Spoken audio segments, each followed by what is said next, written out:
What's going on, people? We are Tottenham TV, back here for another Tottenham update. Let's get straight into the news regarding Emerson Royal. We all know that AC Milan and Tottenham were locked in talks, particularly over the next couple of days. Damasio says that AC Milan are pushing hard to reach an agreement for Emerson Royal. Milan hope to close a deal in the next few days. Fabrizio Romero says new direct contact took place for Emerson Royal's potential move to AC Milan. There is still no agreement in place, but talks will continue. Matti Moretto says that Milan and Tottenham will continue to discuss a deal for Emerson Royal. They are working to find a solution, even if it may take some time. Daniel Longo says in recent days, contacts have intensified to bring Emerson Royal to Milan. The feeling is that 20 million euros Tottenham Milan could manage to complete a deal. Still, a strong mediation effort from all parties will be needed. So it feels like this deal just hasn't progressed at all for the last 2 weeks. That's classic when you're dealing with Daniel Levy. He's very, very stubborn. We know that. He doesn't like to budge on his price, and I'm sure it's going to take a lot of manoeuvring from AC Milan to get him down. In terms of, we've got, I think it's clear we want about 25 million euros, I reckon, and I think 20 million. Or maybe a bit under 20 million plus a few add-ons will probably do it, and it's about just finding that right financial structure, I reckon, is what's preventing this deal. But knowing Tottenham and knowing how we do deals, this could drag on for a few more weeks, but I reckon it will be done. I reckon he'll be an AC Milan player. Yeah, I agree.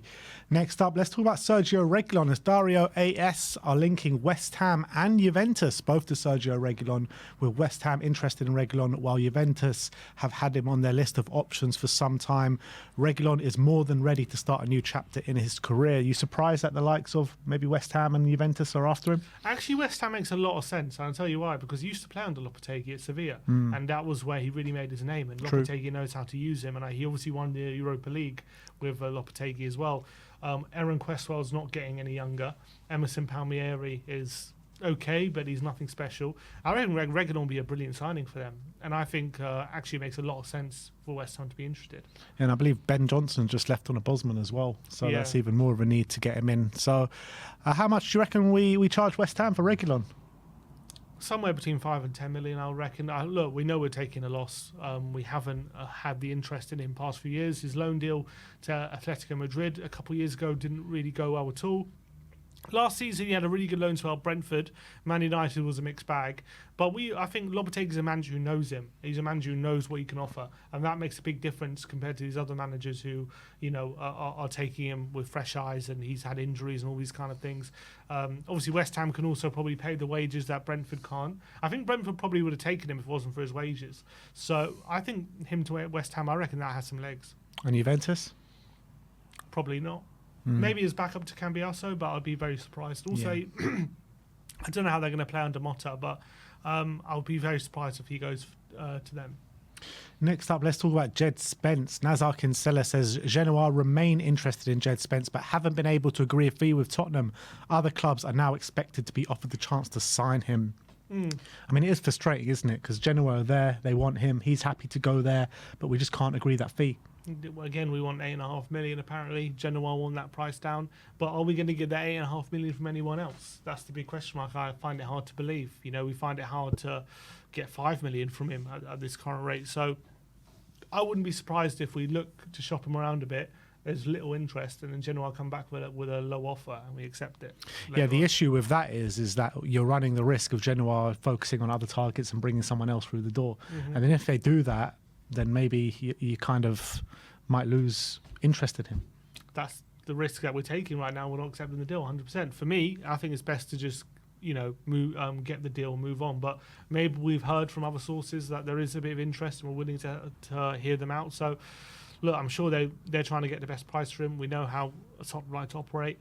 So I'm sure they're not rejecting it without good cause. But I do think Genoa's our best bet.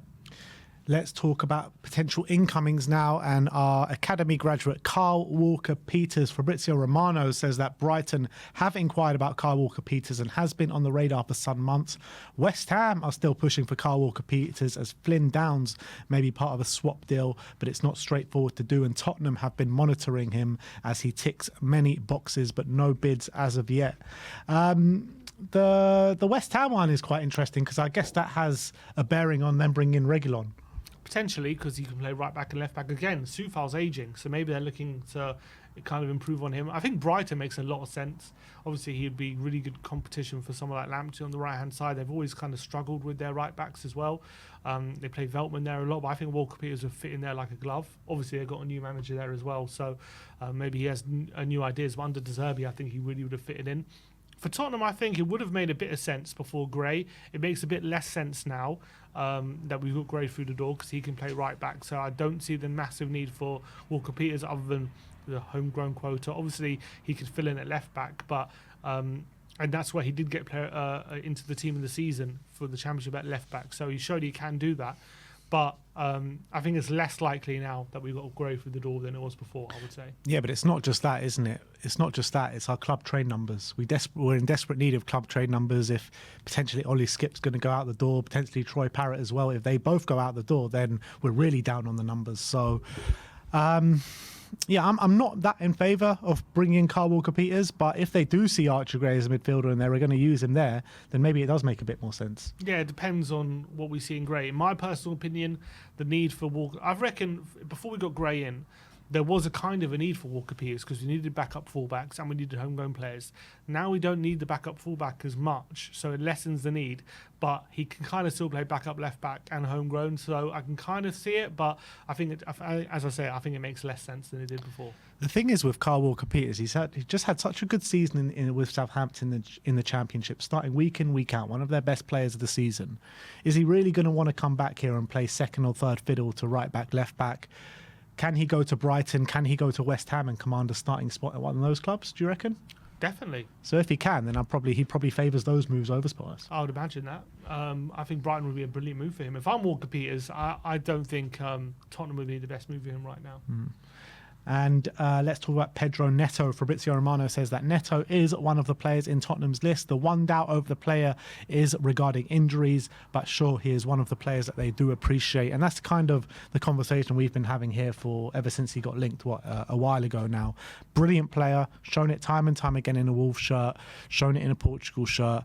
But can you get him on the pitch as much as you would like for the outlay that we're going to have to outlay on him?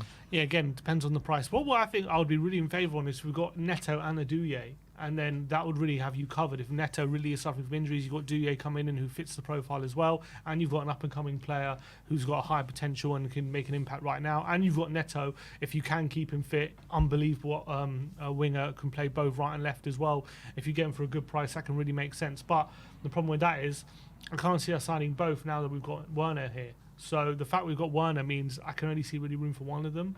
And do you take the risk on Neto's injuries, or do you go for a promising talent like Douillet, who's doing really well at Ligue 1, but he's still only 18, and at the moment, it's more promise than being ready now. It's like someone like Neto. So tough decision.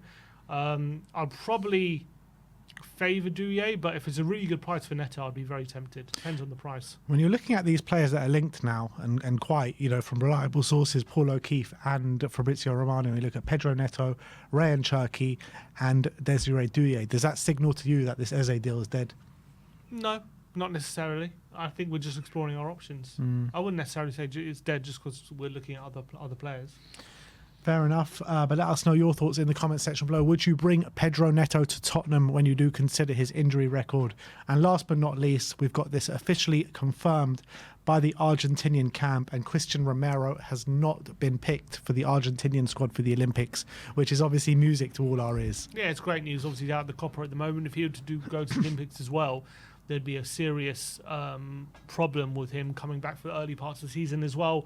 Not just coming back for the early parts of the season, but also managing a whole season, having played all that football in the summer, having not really had any time off. So I'm really happy. Maybe down the line, in future Olympics, he can maybe be that overage player. But I think for this summer, it makes sense for him not to be included. Absolutely. So that is your Tottenham update for today. Let me know in the comment section below your thoughts regarding all the news stories that we did bring you today. Like, subscribe and comment. And as always, come on you Spurs.